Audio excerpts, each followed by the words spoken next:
Diya ang sitwasyon sa Seoul National University pagkaligad kang pira ka adlaw kasunod kang pagbaha dulot kang madamol nga paguran. Ginbaha ang pipira ka mga areas kang Seoul, South Korea matapos ang record-breaking nga paguran kang tinalikdan nga Lunes kang gabi. Nagdabot ron sa 7 ang na-record nga napatay.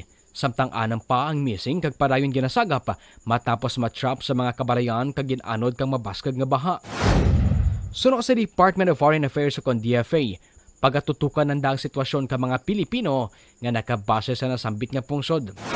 Ang hitabo, ang ginakabig nga pinakadamal nga pagbubuk ang uran sa Seoul sa nakaligad nga 80 ka tuig.